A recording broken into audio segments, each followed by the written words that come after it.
క్రీస్తునందు ప్రియమైన సహోదరి సహోదరులకు యేసుక్రీస్తు నామములో శుభములు. దేవుని యొక్క నూతనమైన కృప మీకు కలుగునుగాక. ఈరోజు దేవుడు మనకిచ్చిన మాట అపోస్తుల కార్యములు 21వ అధ్యాయము 7వ వచనము. మేము తూరు నుండి చేసిన ప్రయాణము ముగించి తోలమాయకు వచ్చి సహోదరులను కుశలమడిగి వారి యొద్ద ఒక దినం ఉంటిమి. ఈ మాటలు అపోస్తుల కార్యంలో చూసిన పౌలు గారి యొక్క ప్రయాణాల గురించి ఇక్కడ రాయబడింది అనమాట.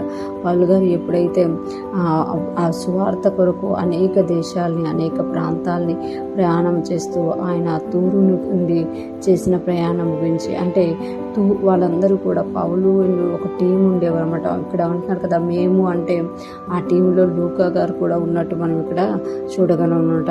ఎందుకు అంటే అపోస్తుల కార్యం లూకా గారు రాశారు కాబట్టి. మేము తూరు నుండి చేసిన ప్రయాణం ముగించి, అంటే వాళ్ళందరూ కూడా తూరు నుండి వచ్చిన ప్రయాణాన్ని ఏం చేశారంటే అక్కడ ముగించారట. అంటే తూరు దగ్గర ఉన్న ప్రతి ప్రాంతాన్ని దర్శించి అక్కడ సువార్త ప్రకటించి తూరుకు నుండి చేసిన ప్రయాణాలని ముగించినట్టు చూడగలం మనము.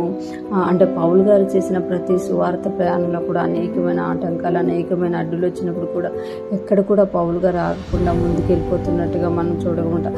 ఇంకా ముందుకు ముగించి తొలెమాయాకి వచ్చి సహోదరులను కుశలం అడిగి వారి యొద్ద ఒక దినం ఉంటిమి. అంటే తొలెమాయాకి వచ్చి సహోదరులకి కుశలం అడిగి, అంటే ఎక్కడ తొలెమాయకి రాగానే అక్కడ ఎవరైతే ఆత్మీయ సహోదరులు ఉన్నారో వారిని పలకరించి వారితో మాట్లాడి వారి యొద్ద ఒక దినము ఉన్నాము అని ఇక్కడ లూకా గారు తెలియజేస్తున్నమాట. అంటే పౌలు గారు ప్రతి ప్రాంతానికి వెళ్ళి అక్కడ సువార్త ప్రకటిస్తూ అక్కడ ఉన్న సహోదరులు బలపరుస్తూ ఇంకా నూతన ఆత్మను రక్షిస్తూ సువార్త యాత్రలో ముందుకెళ్ళిపోతున్నట్టుగా మనం ఇక్కడ చూడగలమాట. పౌలు గారు ఎంత ప్రయాణం చేశారు అని అంటే ఆయన జీవితకాలంలో సువార్త కొరకు ఆయన చేసినట్టుగా ఇంకే దైవజనుడు చేయలేదని బైబిల్ గ్రంథం మనకి తెలియజేస్తుంది అన్నమాట.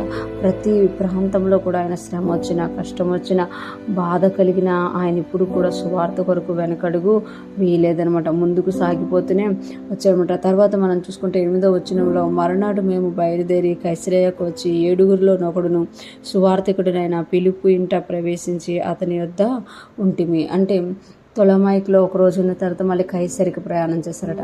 అంటే ఎప్పుడు ప్రయాణం చేస్తూ సువార్త ప్రకటిస్తూ దేవుని ప్రజల్ని బలపరుస్తూ ఇంకా ఎవరైనా నూతన ఆత్మలు ఉంటే రక్షిస్తూ ప్రార్థిస్తూ సువార్థికుడిగా అపోస్తులుగా పౌలు గారు మన ముందు ఒక గొప్ప సవాలు ఉంచారనమాట. మనం చూస్తే మనము దేవుని రాజ్యంలో ఏం చేయగలుగుతున్నాము అనేది మనకి ప్రశ్నగా మారిపోతుంది అనమాట. పౌలు గారు ఎప్పుడు కూడా తనకు ఇచ్చిన సమయంలో తను ఎప్పుడు ప్రయాణం చేస్తూ దేవుని సువార్తను ప్రకటిస్తున్నట్టుగా చూడగలం. ఇక్కడ తూరు నుండి వచ్చిన ప్రయాణం ముగించుకుని తొలమాయికులో ఒక దినం ఉండి సహోదరులు కుశలం అడిగిన తర్వాత మరణాటే మళ్ళీ వారు ఎక్కడికి వెళ్ళిపోతున్నారు, కైసరయ్యకి వెళ్ళి ఫిలిప్ ఇంట్లో దిగినట్టుగా మనం చూస్తున్నాం అనమాట.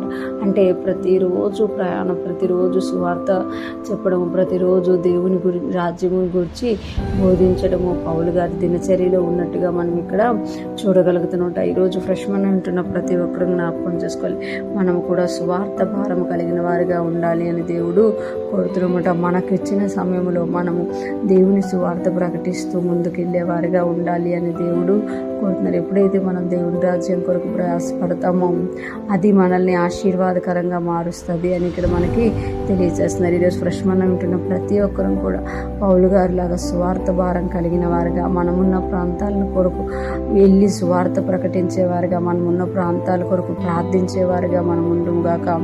దేవుని యొక్క మనస్సెరిగి మనం ముందుకు సాగిపోదుముగాక. ఆమేన్.